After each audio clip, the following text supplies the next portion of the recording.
gold standard is a monetary system where a country's currency, for example the US dollar, has a value directly linked to gold.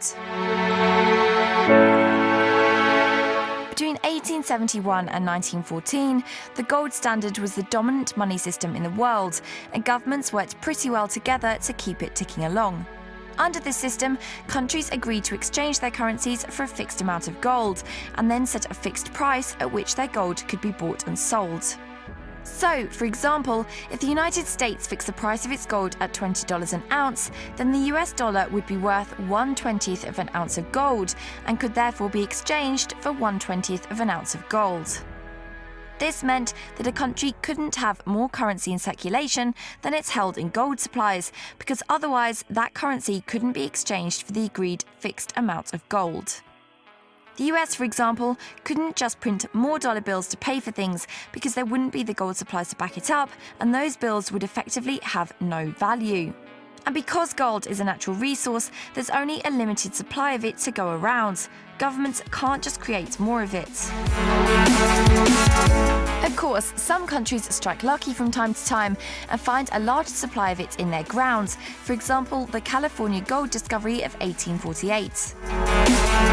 But such finds are uncommon and can also cause a shock to money systems by instantly increasing a country's money supply, which in turn raises price levels and causes instability. But going back to the idea that most countries couldn't just instantly and drastically increase their gold supplies, because countries often get into debt and have lots of spending commitments, this restriction didn't suit many of them. And when faced with the costly wars of the 20th century, developed nations did away with the gold standard and opted for a money system known as fiat instead.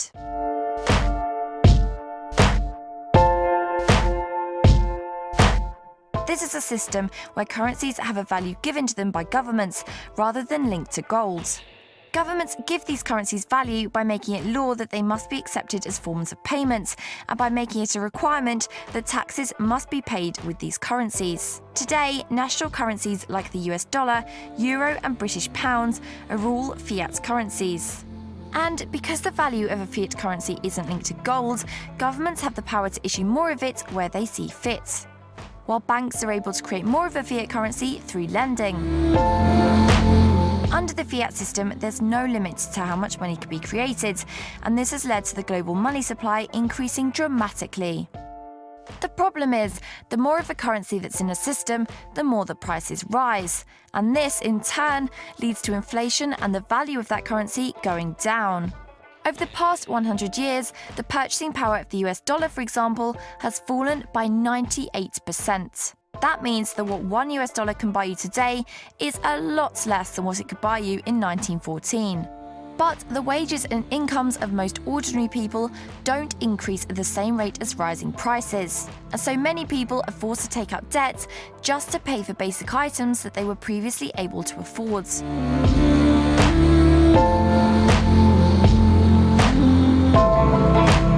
Governments are facing a similar problem, except that their debt is on a whole other level.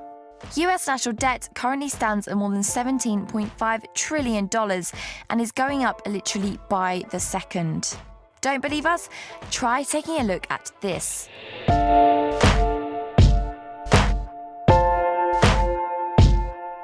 You can even watch how much money is being created live. So, to sum up, as more money enters the system, the more the prices rise, and the more debt that people and governments are forced to take on. In recent years, the idea of a return to the gold standard has been gaining popularity in Western countries. Advocates of this idea, including three-time US presidential candidate Ron Paul, believe it could help to stabilize the world's monetary systems and contain rampant inflation and debt.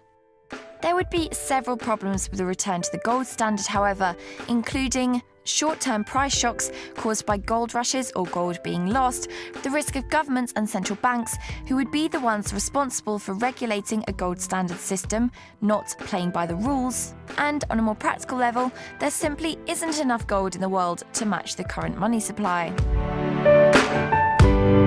In 2012, the world's total gold supplies equaled 170,000 metric tons, which in total equated to roughly $9 trillion.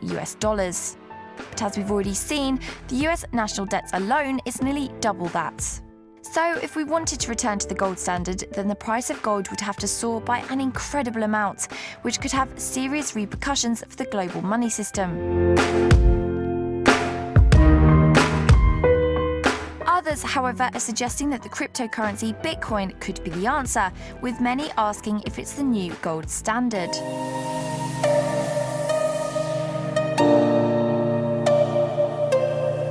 And it's true that Bitcoin and gold share similar features. Bitcoin is essentially digital gold. There is a finite supply, just like there is a finite supply of gold. There's a certain predictable rate at which Bitcoin are being mined, similar to somewhat predictable rate at which gold is being mined. In fact, some of the principles behind Bitcoin are apparently deliberately designed after gold's. And while some point out that Bitcoin isn't a hard commodity like gold, something that can be physically touched, the value of both is determined in a similar way. For while gold can be turned into jewelry, etc., it can't be eaten, burnt for energy, or used to build a house. Essentially anything that humans really need. Which means its value only really comes from the belief by people that it is worth something. And the same is true for Bitcoin. However, for the moment at least, it's hard to imagine a national money system entirely based on Bitcoin, let alone an international one. Not least because the currency is currently so prone to volatility and instability. So there you have it, the gold standard versus fiat money system debate explained, with a dash of cryptocurrencies thrown in for good measure.